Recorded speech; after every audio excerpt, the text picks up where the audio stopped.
Hello दोस्तों, आज हमारा 60 डे चैलेंज का 5th डे है। दैट मीन जो हम 60 दिनों का चैलेंज लेकर आए हैं उसका आज हमारा 5वां दिन है। इस 5वें दिन में हम देखने वाले हैं डेमोस्ट्रेटिव प्रोनाउन क्या होते हैं, जिसे हम हिंदी में संकेतवाचक सर्वनाम कहते हैं। इनकी क्या यूजेस हैं, इनको कैसे पढ़ा जाता है, कैसे बोला जाता है, तो आज वही हम इस लेक्चर में देखने वाले हैं। बट यदि इससे पहले आपने यदि अभी तक हमारा day 1, day 2, day 3 and day 4 नहीं देखा है तो आप अभी हमारे यूट्यूब चैनल पर जाइए और पहले डे 1, डे 2, डे 3 और डे 4 देखिए। उसके बाद आप इस लेक्चर को कंटिन्यू करिए, क्योंकि यदि आपका बेसिक ही अच्छा नहीं होगा तो आप आगे कैसे बढ़ पाओगे। आप बीचों बीच से पढ़ोगे पर आपको चीजें समझ में नहीं आएंगी। तो इसलिए आप उन लेक्चर्स को भी देखिए, साथ ही साथ आप इस वीडियो को देखिए। तो स्टार्ट करते हैं आज हमारा डेमोस्ट्रेटिव प्रोनाउन का lecture.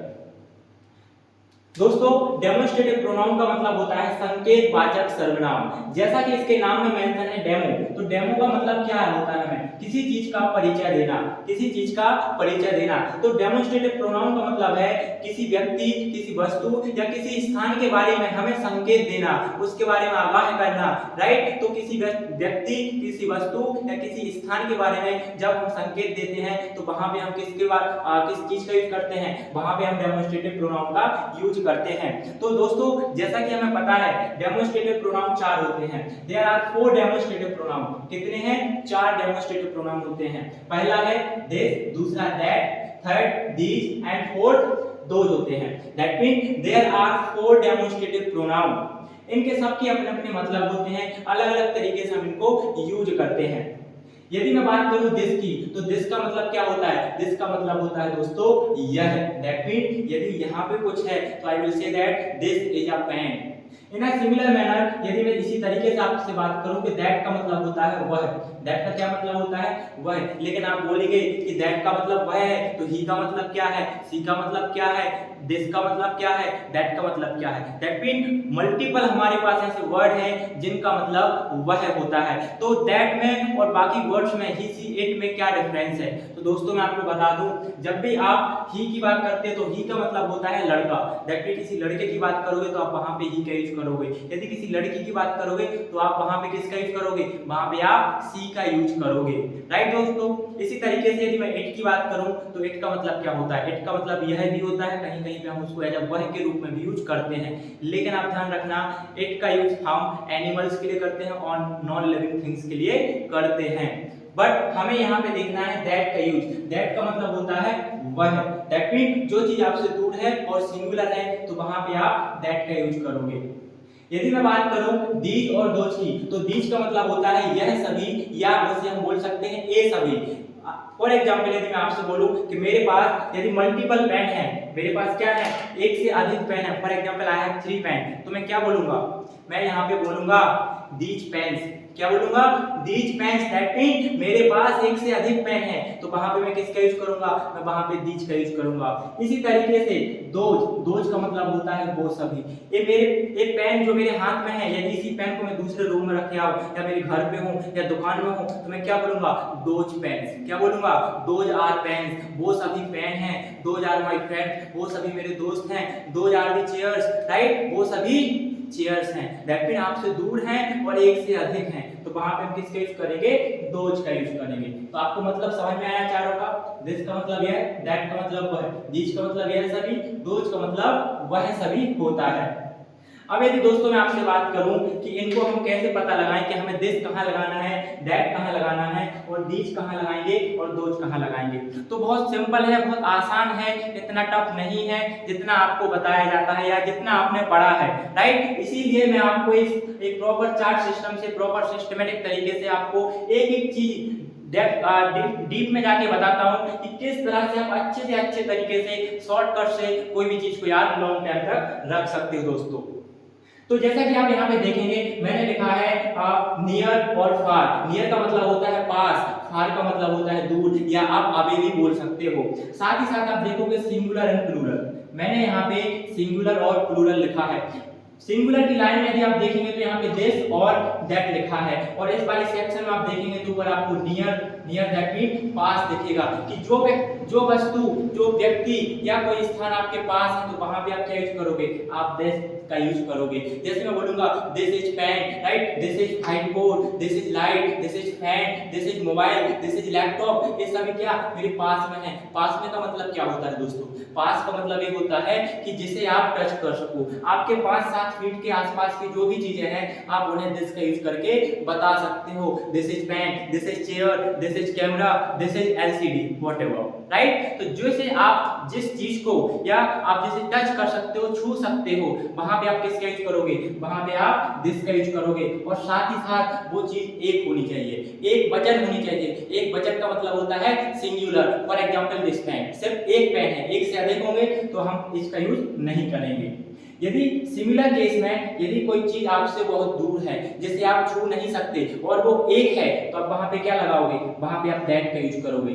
That is my pen, वो पेन मेरा है या वह पेन मेरा है जो आपके घर पे है। दैट इज माय कार, वो कार मेरी है। आपको किसी का कॉल आया, आपके घर वाले कॉल करते हैं, आपके दोस्त कॉल करते हैं कि यह कार किसकी है, तो आप उनसे कॉल पे क्या बोलोगे, that is my car, that is my fan, that is my cow, वो किसकी गाय है, वो मेरी गाय है। यदि आप किसान हैं, आप खेत में काम करते हैं, आपके यहाँ एनिमल्स हैं और किसी ने पूछा यह गाय किसकी है, यह भैंस किसकी है, यह बकरी किसकी है, तो आप क्या बोलोगे, that is my cow, that is my buffalo, that is my God, right. तो इस तरह से आप दैट का यूज करोगे जो आप टच नहीं कर सकते। क्या नहीं कर सकते, टच नहीं कर सकते। यदि इसे टच कर सकते हो तो बोलोगे this is my cow, this is my buffalo, right. तो जिसे छू सकते हो और सिंगुलर है दिस लगाओगे, जिसे छू नहीं सकते और दूर है आप क्या लगाओगे, आप दैट का यूज करोगे। अब बात करते हैं प्लूरल। प्लूरल का मतलब क्या होता है, प्लूरल का मतलब होता है बहुवचन। बहुवचन दैट मीन एक से अधिक। फॉर एग्जांपल एक पेन है तो मैं इनका यूज करूंगा, किसका, इसका, पास और दूर की बात होगी। लेकिन एक से अधिक है, मैं आपको एग्जांपल के थ्रू बताऊं दोस्तों। यहाँ पे मेरे पास 2 पेन है, मेरे पास 2 पेन है तो मैं क्या बोलूंगा, दीज आर माय पेन्स, ये किसके पेन है, ये मेरे पेन है। दीज आर पेन्स, ये सभी पेन है, क्या है, ये पेन है। इसी तरीके से आप बोलोगे दीज आर दी वर्ड्स, आपको यहाँ पे क्या दिख रहा है, आपको यहाँ पे शब्द दिखेंगे। शब्द का मतलब यहाँ पे एक से अधिक है तो क्या बोलेंगे, दीज आर पेन्स, ये सभी पेन्स हैं। तो दीज का मतलब एक से अधिक। दूसरी कंडीशन अप्लाई होती है कि वो पास होने चाहिए, जिसे आप छू सको, जिसे आप टच कर सको, जो आपसे 5-7 फीट के आसपास हो, वहां पे आप दीज का यूज करोगे। दीज का मतलब होता है क्या दोस्तों, यह सभी। क्या होगा, यह सभी। अब बात करते हैं दोज का। दोज का मतलब होता है वह सभी, दैट मीन जो आपसे दूर हैं, जिसे आप टच नहीं कर सकते हो, राइट, लेकिन एक से अधिक हैं तो आप बोलोगे दोज। क्या बोलोगे, दोज आर माय पेन्स, वो सभी पेन्स मेरे हैं। 2000 चेयर्स, वो सभी कुर्सियां हैं। 2000 माय फ्रेंड, वो सभी मेरे दोस्त हैं दोस्तों। तो आपको समझ में आया, देश और दीज। देश और दीज पास की चीजों के लिए यूज करोगे, दैट एंड दोज दूर की चीजों के लिए या व्यक्ति वस्तु स्थान के लिए आप यूज करोगे। That mean singular, those that mean plural. अब मैं कुछ एग्जांपल के थ्रू आपको बताऊं दोस्तों कि एग्जांपल इसके क्या हो सकते हैं, किस तरीके से आप सबसे अच्छे तरीके से सीख सकते हो। तो उसके लिए आप यहाँ पे देखोगे this is cow, this is cow. For example यहाँ पे कोई काउ है, राइट, जिसे आप छू सकते हो, आप उसके साथ में चल रहे हो, साथ में वॉक कर रहे हो, कुछ भी कर रहे हो तो आप बोलोगे दिस इज काउ, यह गाय है। This is cow, this is buffalo, या भैंस है तो बफेलो बोलोगे, right. Then that is book. यदि फॉर एग्जांपल आप अपने घर पे बैठे हो, आप क्या कर रहे हो, आप अपने रूम में, आप अपने घर पे बैठे हो और यदि आपसे कोई पूछ रहा है कि जो 5-10 फीट 15 फीट 50 फीट दूर एक पुस्तक रखी है वो क्या है, तो आप बोलोगे दैट इज बुक। वो क्या है, दैट इज बुक। यदि वो बुक आपकी है तो आप क्या बोलोगे, दैट इज माय बुक। क्या बोलोगे, दैट इज माय बुक, वो पुस्तक मेरी है, राइट। यदि आपके पास है तो आप बोलोगे दिस इज माय बुक, लेकिन आपके पास नहीं है, छू नहीं सकते, तो आप बोलोगे दैट इज माय बुक, वो पुस्तक किसकी है, मेरी है। दोस्तों अगला example, these are toys. For example यदि आप मानो कि ये पेन नहीं है, कोई टॉयज है, खिलौने। टॉयज का मतलब क्या होता है, खिलौने। यदि एक से अधिक खिलौने हैं तो आप बोलोगे दीज आर टॉयज, ये सभी क्या हैं, ये सभी खिलौने हैं। दीज आर टॉयज, लेकिन ये दूर होते मुझसे तो मैं क्या बोलता, 2000 टॉयज, वो सभी खिलौने हैं जिसे मैं छू नहीं सकता था। Those are mango trees, those are mango trees, वो सभी आम के पेड़ हैं। यदि आप रोड के साइड से किनारे में, फॉरेस्ट में, गार्डन में वॉक कर रहे हो और आपको बहुत सारे मैंगो ट्री दिखते हैं, आपको बहुत सारे आम के पेड़ दिखते हैं जिसे आप छू नहीं सकते, टच नहीं कर सकते, आपको बहुत दूर दिख रहे हैं, 100 मीटर, 500 मीटर, 1 किलोमीटर दूर आपको यदि कुछ ऐसे दिख रहा है तो आप बोलोगे दोज आर मैंगो ट्री। वो सभी किसके पौधे हैं? वो आम के पौधे हैं। Those are chocolates. आप फॉर एग्जाम्पल आप रोड के साइड से वॉक कर रहे हो, आपको शॉप दैट मीन दुकान में दिख रही है कि वहां पे बहुत सारी चॉकलेट्स रखी हैं और आपसे कोई पूछता है वो चीज क्या है, तो आप क्या बोलोगे? दोज आर चॉकलेट्स, वो सभी चॉकलेट हैं। यदि सिर्फ वहां पे एक चॉकलेट होती तो आप बोलते दैट इज चॉकलेट, वह एक चॉकलेट है। ओके दोस्तों, ठीक है। अब हम बात करते हैं प्रेजेंट, पास्ट एंड फ्यूचर की। यदि मैंने बोला कि दिस इज काउ, यह गाय है, लेकिन मुझे बोलना था कि यह गाय थी, यह गाय होगी, तो वहां पे 3 कंडीशंस बन सकती हैं। यदि मैं बोलूं कि दिस इज माय पेन, ये पेन किसका है? ये पेन मेरा है, और मुझे बोलना है कि ये पेन मेरा था, फिर मैं क्या करूंगा? तो वहां पे पास्ट में हम सेंटेंस बनाएंगे। इसी तरीके से मैं यदि फ्यूचर में बोलूं यह पेन मेरा होगा, यह कार मेरी होगी, यह घर मेरा होगा, यह बंगलो मेरा होगा, मेरे पास बहुत सारा पैसा होगा बहुत। तो दैट मीन यदि आप बोलोगे किसी चीज के लिए कि फ्यूचर में कुछ होगा तो आप वहां पे इनका यूज कर सकते हो। तो मैं यदि प्रेजेंट की बात करूं तो प्रेजेंट में हमारे पास दोस्तों 2 हेल्पिंग वर्ब हैं। We have 2 helping verbs. कितनी है हमारे पास? 2 हैं। कौन कौन सी? Is and are. एज का मतलब होता है एज और आर का मतलब होता है क्या? प्रेजेंट। प्रेजेंट के लास्ट में क्या आता है? प्रेजेंट के लास्ट में दोस्तों है आता है। यदि मैं आपसे एग्जांपल की बात करूं, दिस इज पेन, यह पेन है, तो पेन के लास्ट में क्या आया? यहाँ पे आप देखो, यह पेन है, तो यहाँ पे आपको है आया, क्या आया? है। दिस इज पेन, यह पेन है। तो एज का यूज कहां करेंगे? आर का यूज कहां करेंगे? बहुत सारे लोगों को यही कंफ्यूजन होता है, वह समझ नहीं पाते कि एज लगाना है कि आर लगाना। दोस्तों जब भी एक वस्तु दैट मींस सिंगुलर की बात होगी तो आप एज लगाओगे, और जब प्लूरल की बात होगी तो आप लगाओगे आर। अब जैसा कि हमें पता है कि दिस और दैट सिंगुलर है, राइट? दिस और दैट क्या है? सिंगुलर है। दीज एंड दोज क्या है? प्लूरल है। दैट मीन एक से अधिक है, राइट? तो आर लगाओगे आप दीज और दोज के लिए, एज लगाओगे दिस और दैट के लिए। इसका स्ट्रक्चर बनेगा demonstrative pronoun, helping verb plus object. Helping verb का मतलब होता है ये दोनों क्या है? ये हेल्पिंग वर्ब ही है। एज आर क्या है? हेल्पिंग वर्ब है। तो डेमोंस्ट्रेटिव प्रोनाउन प्लस सब्जेक्ट आएगा प्लस ऑब्जेक्ट आएगा। Example, this is pen, this क्या हुआ? डेमोंस्ट्रेटिव प्रोनाउन हुआ, एज हेल्पिंग वर्ब, पेन हमारा ऑब्जेक्ट हुआ, यह पेन है। दैट इज अ ट्री, वह क्या है? वह एक वृक्ष है, वह एक वृक्ष है। अब दोस्तों आप बोलोगे प्लांट क्यों नहीं बोला, तो आपको डिफरेंस समझना होगा। प्लांट का मतलब होता है छोटा पौधा जिसे हम उगाते हैं, ट्री का मतलब होता है बड़ा वृक्ष, राइट? तो यहाँ पे आप ट्री का यूज करोगे। That is tree, that mean वह एक वृक्ष है जिसे आप छू नहीं सकते, टच नहीं कर सकते, जिसे आप हो सकता है देख सकते हो या ना देख सकते हो, कितनी दूर हो सकता है, तो that is tree. These are my shoes. यदि फॉर एग्जांपल यदि आप किसी के घर गए हो, किसी कोचिंग सेंटर में, कहीं पे भी गए हो, और यदि कोई आपसे पूछता है कि यह जूते किसके हैं, यह जूते किसके हैं, और आप सामने देख रहे हो कि यहीं पड़े हुए हैं, तो आप क्या बोलोगे? These are my shoes. किसके शूज हैं? वो मेरे शूज हैं दोस्तों। Those are our friends. Those are our fields. Sorry, field का मतलब होता है खेत। यदि आपको बोलना है कि वो खेत मेरे हैं, यदि आप एक किसान हो, आप खेत में काम करते हो, आपके पास बहुत सारी जमीन है, आप किसी को लेके गए हो, बताना है कि वो जो खेत आपको दिख रहे हैं वो सभी खेत मेरे हैं, तो आप क्या बोलोगे दोस्तों? आप बोलोगे those are our fields. वो सभी खेत अपने हैं। our field, या आप यहाँ पे my field कर सकते हो, तो my का मतलब मेरे। those are my fields. वो सभी खेत किसके हैं? वो मेरे हैं। इस तरीके से आप सेंटेंसेस बनाओगे दोस्तों। पास्ट, यदि पास्ट में आपको बोलना है कि वो सभी खेत मेरे थे, वो सभी जूते वो मेरे थे, तो आप क्या बोलोगे? आप वहां पे वॉज और वर का यूज करोगे दोस्तों, वॉज एंड वर। अब बात अगेन वही आती है कि हमें कहाँ पे वॉज लगाना है, कहाँ पे वर लगाना है। तो इट इज वेरी सिंपल दोस्तों। सिंपल कैसे हुआ? जहां भी आप सिंगुलर होगे वहां पे आप लगाओगे वॉज। जैसे कि हमें पता है दिस का मतलब है, दैट का मतलब है, दैट मीन इज सिंगुलर है। सिंगुलर दैट मीन एक वचन, एक है, तो आप यहाँ पे वॉज लगाओगे। जब एक से अधिक की बात होगी तो आप क्या लगाओगे दोस्तों? आप वर का यूज करोगे। वर किसके साथ? दीज और दोज के साथ आप वर लगाओगे। एग्जाम्पल की यदि मैं बात करूं तो दिस वॉज माई हाउस, यह घर किसका है? किसका था?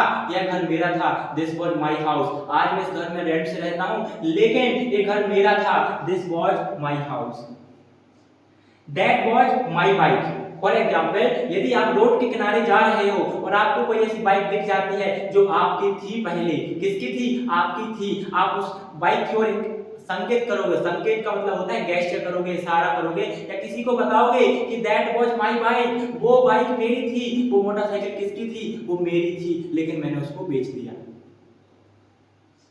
These were my friends. These were my friends. That means ये सभी किसके दोस्त हैं? These are my friends. ये सभी दोस्त मेरे हैं, लेकिन एक से अधिक होने चाहिए दोस्तों। Those were my enemy. वो सभी मेरे दुश्मन हैं। यदि कोई बात करता है कि वो जो वहां पे 5-7 लोग हैं, वो कौन है तुम्हारे, तो आप बोल सकते हो those are my enemy. वो सभी मेरे दुश्मन हैं। Those are my friends. वो सभी मेरे मित्र हैं। Those are my enemy. वो सभी मेरे दुश्मन हैं। ठीक है दोस्तों, दिस इज द पास्ट। यदि आप नेगेटिव बनाना चाहें तो नेगेटिव में कुछ नहीं, आपको यहाँ पे नॉट लगाना है। For example, this was not my house, यह घर मेरा नहीं था। That was not my bike, that was not my bike, वह जो बाइक है वो मेरी नहीं थी।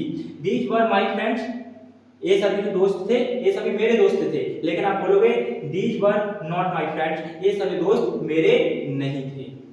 फ्यूचर की बात करते हैं। फ्यूचर में हमारे पास दोस्तों सिर्फ एक हेल्पिंग वर्ब है, दैट इज विल बी। आपको यहाँ पे अब डाउट आना ही नहीं चाहिए, आपको कोई कंफ्यूजन के लिए कोई रास्ता ही नहीं बचता। क्यों नहीं बचता? क्योंकि यहाँ पे सिर्फ एक हेल्पिंग वर्ब है, that is will be. That mean आपको इसमें कंफ्यूज नहीं होना है कि कहाँ पे क्या, चाहे सिंगुलर हो चाहे प्लूरल हो, हमेशा आपको किसका यूज करना है? हमेशा आपको करना है विल बी का यूज।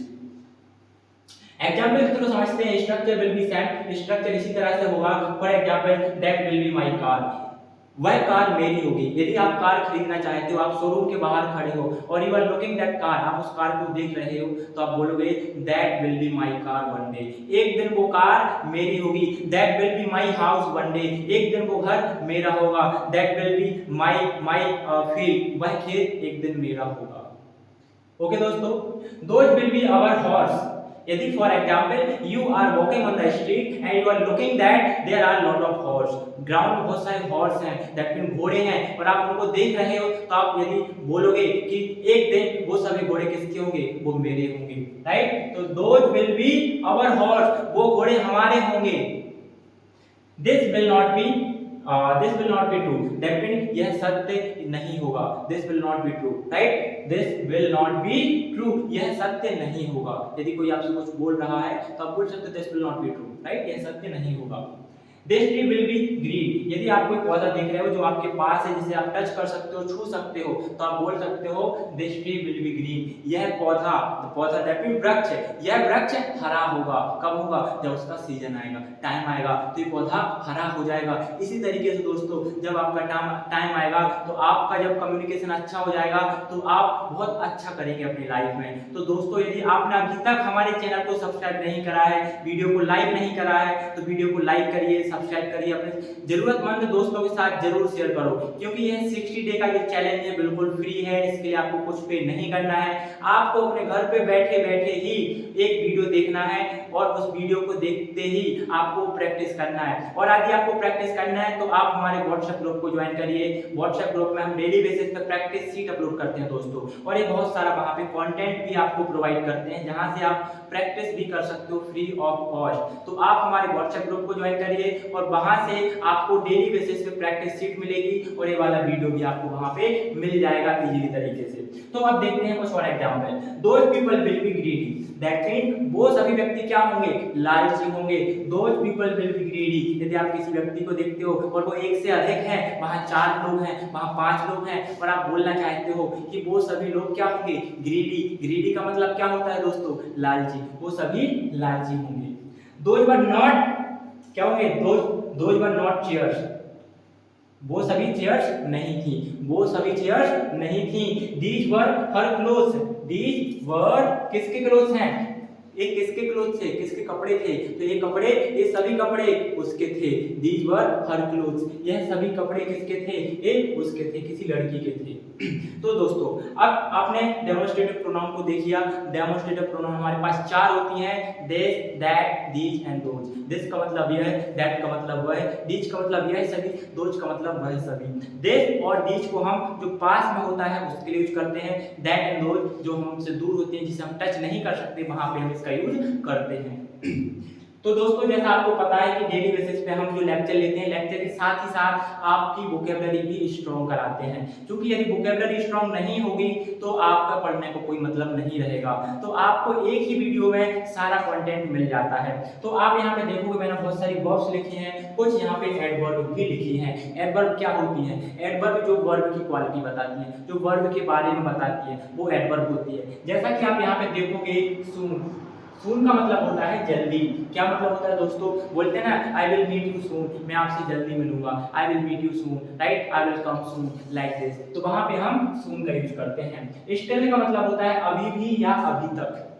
वह अभी तक क्यों नहीं आया, वह अभी भी क्यों नहीं आया, उसको आना चाहिए था, वह क्यों नहीं आया। तो वहां पे आप अभी के लिए, अभी भी के लिए स्टिल का यूज करोगे, या यहाँ पे आप अभी तक भी यूज कर सकते हो दोस्तों। स्ट्रेट, स्ट्रेट का मतलब होता है सीधा। जब कोई आपसे डायरेक्शन पूछता है कि मुझे कहीं जाना है, रास्ता आप बता दीजिए, तो आप बोल सकते हो यू कैन गो स्ट्रेट, आप सीधे जा सकते हो, राइट, या you should go straight. Suddenly का मतलब होता है अचानक, श्योरली का मतलब होता है निश्चित रूप से दोस्तों, देयर का मतलब होता है वहां। यदि मैं आपसे बोलूं आई विल गो देयर, मैं वहां जाऊंगा, आप कोई प्लेस का नाम नहीं बताना चाहते कि आप कहां जा रहे हो, आप कॉलेज जा रहे हो, स्कूल जाते हो, ऑफिस जाते हो, कहां जाते हो। If you don't want to tell that place, तो आप वहां पे क्या यूज करोगे? आप वहां पे देयर का यूज करोगे और आप बोलोगे आई एम गोइंग देयर, मैं वहां जा रहा हूं। मैं कहां जा रहा हूं? वहां जा रहा हूं। सामने वाले को पता होगा तो दैट इज ओके, नहीं पता होगा तो that is also okay. Today का मतलब आज होता है दोस्तों, टुमारो का मतलब होता है कल, दैट मीन आने वाला टाइम। टू का मतलब होता है भी। अब टू का यूज हम कहां करते हैं दोस्तों? यदि आपको पता होगा, एक आपने सेंटेंस सुना होगा, लोग बोलते हैं आई लव यू। क्या बोलते हैं? आई लव यू, मैं तुमसे प्यार करता हूं। तो सामने वाला रिटर्न में क्या बोलता है? आई लव यू टू, मैं भी तुमसे प्यार करता हूं या करती हूं। तो वहां पे हम टू का यूज करते हैं। टू का मतलब होता है भी। इसी तरीके से एक वाक्य और है, वो वाक्य क्या है? जब हम बोलते हैं नाइस टू मीट यू, आपसे मिलके अच्छा लगा, तो सामने वाला क्या बोलता है? Nice to meet you too, मुझे भी आपसे मिलके अच्छा लगा, राइट। तो आपको आई लव यू टू से याद रहेगा दोस्तों सेंटेंस, इसे आपको याद रखना है। इसके लिए हमारे पास और कुछ वर्ड हैं, इवन है, ऑल्सो है, इधर है, जिनका यूज हम भी के लिए करते हैं। एंड अपकमिंग टाइम हम उनको भी देखेंगे कि कितने प्रकार के ऐसे वर्ड्स होते हैं। वेरी का मतलब आपको पता होगा, वेरी का मतलब बहुत होता है, वह बहुत सुंदर है, she is very beautiful, right, वह बहुत ऑनेस्ट है, ही इज वेरी ऑनेस्ट। तो इस तरह से हम इनका यूज करते हैं। यदि लास्ट हमें कुछ वर्ब भी याद करनी है, यदि आपको अच्छी इंग्लिश बोलना है तो आपको वर्ब आनी चाहिए दोस्तों। तो जैसा कि आप यहाँ पे देखोगे, स्लीप, स्लीप का मतलब होता है सोना। स्लीप का क्या मतलब होता है दोस्तों? सोना, आप रात में सोते हो, राइट। ड्राइव का मतलब होता है चलाना। राइड का मतलब क्या होता है? राइड का मतलब भी चलाना होता है दोस्तों, लेकिन क्या चलाना?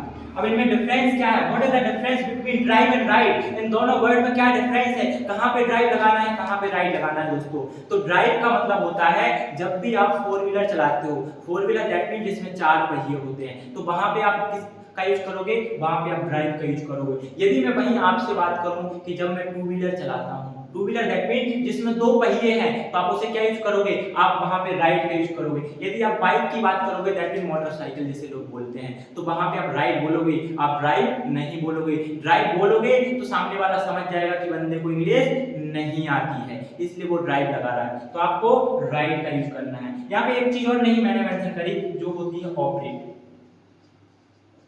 दोस्तों ऑपरेट का मतलब क्या होता है? ऑपरेट का मतलब भी चलाना होता है। क्या होता है? चलाना। अब आप बोलोगे सर यहाँ पे तीन वर्ड हुए, हमारे पास अभी दो थे, now we have three words, एक ड्राइव हुआ, एक राइड हुआ, एक ऑपरेट हुआ। तो ऑपरेट का मतलब होता है चलाना। दैट मीन जो इलेक्ट्रिक चीजें होती हैं, जैसे मोबाइल चलाने की यदि आप बात करो कि मैं मोबाइल चला रहा हूँ, आई एम ऑपरेटिंग मोबाइल, वह मोबाइल चला रहा है, ये जो ऑपरेटिंग मोबाइल, वह कंप्यूटर चला रहा है, ये जो ऑपरेटिंग कंप्यूटर, वह जेसीबी चला रहा है, ये जो ऑपरेटिंग जेसीबी। आपने सुना होगा जो जेसीबी चलाने वाला होता है दोस्तों, उसको क्या बोलते हो? आप याद करिए उन दिनों को जब आप कभी जेसीबी पे गए होंगे, लोग बोलते हैं आज ऑपरेटर नहीं आया, इस वजह से काम चालू नहीं हुआ। तो जो ऑपरेट करता है वही तो ऑपरेट होता है। तो जो इलेक्ट्रॉनिक चीजें होती हैं उसको क्या बोलते हैं? ऑपरेट, चलाना, दैट मीन चलाना होता है दोस्तों। अगला वर्ड है कैच। कैच का मतलब होता है पकड़ना। आपने सुना होगा पुलिस ने चोर को पकड़ लिया, ये वर्ड आपने सुना होगा। तो आपको याद रखना है कैच का मतलब होता है पकड़ना। या आपने क्रिकेट खेला होगा कभी, क्रिकेट में बोलते हो कैच लेना है, तो वो क्या है, वो इंग्लिश का वर्ड ही तो है कि भाई कैच अच्छे से लेना, कैच छोड़ना नहीं। तो कैच का मतलब होता है पकड़ना। लीप का मतलब होता है रहना। क्या मतलब होता है दोस्तों, लीप का मतलब होता है रहना। अगला वर्ड गेट, गेट का मतलब होता है पाना। कुछ भी चीज पाने की बात होती है तो आप बोल सकते हो गेट। गेट के मल्टीपल यूज होते हैं, ऐसा नहीं कि गेट का मतलब सिर्फ पाना होता है, राइट। समटाइम हम बोलते हैं डिड यू गेट इट, क्या आप समझ पाए, क्या वो चीज मैंने जो बताई वो आपको प्राप्त हुई, राइट। तो वहां पे हम गेट का यूज करते हैं। सिंग का मतलब होता है गाना। क्या मतलब होता है दोस्तों, गाना, सिंग अ सॉन्ग। बोलते हैं ना कि गाना गाओ, आप बहुत अच्छा गाना गाते हो। टीच का मतलब पढ़ाना, मैं क्या कर रहा हूँ, आपको टीच कर रहा हूँ, मैं आपको पढ़ा रहा हूँ, आपको सिखा रहा हूँ। तो टीच का मतलब होता है पढ़ाना। थिंक का मतलब होता है दोस्तों सोचना। नो का मतलब होता है जानना। क्या होता है दोस्तों, नो का मतलब जानना। कोई भी चीज जानने के लिए हम नो वर्ड का यूज करते हैं, नो मतलब जानना। कीप का मतलब दोस्तों रखना होता है। यदि आप कुछ बोलना चाहते हो, राइट, तो रखना के लिए आप क्या यूज करो, कीप। लर्न का मतलब सीखना।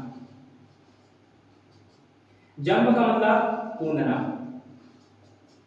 फाइंड का मतलब होता है सर्च करना। जैसे आप बोलते हैं ना सर्च कर लो गूगल पे, कुछ भी फाइंड कर लो, राइट। कुछ आपको देखना है, कुछ आपको मिल नहीं रहा, तो आप अपने लैपटॉप, अपने मोबाइल, कहीं पे कोई डिवाइस में सर्च कर लो, वहां से आप पढ़ लो, वहां से सीख लो, वहां से कोई पीडीएफ डाउनलोड कर लो। तो आप क्या करते हो, फाइंड करते हो या सर्च करते हो। देन थ्रो का मतलब होता है फेंकना। I can throw this pen. यदि मैं इस पेन को फेंकूं तो क्या बोलूंगा, I can throw this pen, मैं इस पेन को फेंक सकता हूं। You can throw the ball, आप बॉल को फेंक सकते हो। जब भी आप क्रिकेट खेलते हो या किसी को आपने देखा होगा तो बोलते हैं ना थ्रो मारना। क्या वो बोलते हैं, थ्रो मारना। तो थ्रो का क्या मतलब होता है दोस्तों, थ्रो का मतलब होता है फेंकना। तो यदि आप इसका स्क्रीनशॉट लेना चाहते हैं तो आप स्क्रीनशॉट ले लीजिए, उसके बाद हम आगे कंटिन्यू करेंगे।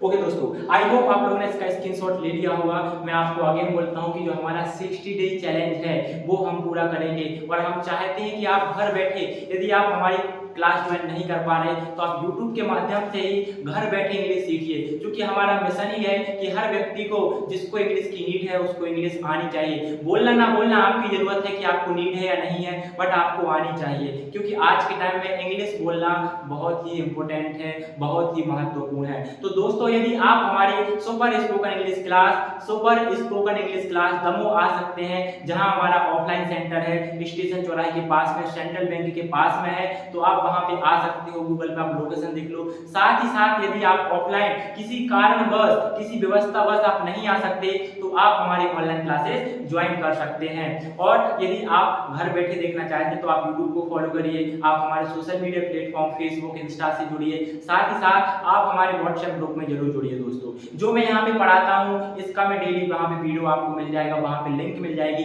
साथ ही साथ वहाँ पे हम प्रैक्टिस शीट भी अपलोड करते हैं। आप बोलोगे सर प्रैक्टिस शीट की क्या ही जरूरत है, बहुत जरूरत है। यदि आप इतना सारा पढ़ोगे इसको प्रैक्टिस कैसे करोगे, आपको आइडिया ही नहीं कि कैसे प्रैक्टिस करना है। वहाँ पे हम आपको 50 से 60 question Hindi to English provide करते हैं, साथ ही साथ उसके आंसर भी रहते हैं। तो आप वहाँ पे जब 60 क्वेश्चन सॉल्व करो किसी भी टॉपिक के, तो मैं गारंटी से बोल सकता हूँ कि आप उसके एक्सपर्ट बन जाओगे। जब आप एक ही चीज के 60 अलग अलग प्रश्न सॉल्व करोगे डिफरेंट तरीके से, तो आप एकदम मास्टरी हासिल कर लोगे इस चीज में। तो आप हमारे व्हाट्सएप ग्रुप को जरूर जुड़िए। आपको लिंक यदि चाहें तो आपको डिस्क्रिप्शन बॉक्स में हम दे देंगे, वहां पे जो व्हाट्सएप की लिंक रहेगी आप उससे कांटेक्ट कर सकते हैं, या जो हमारा कांटेक्ट नंबर है सुपर स्पोकन इंग्लिश क्लास का, आप उसके थ्रू भी हमारा व्हाट्सएप ग्रुप ज्वाइन कर सकते हैं। तो thank you so much guys for watching this video. Thank you so much again. Have a good night. Good night.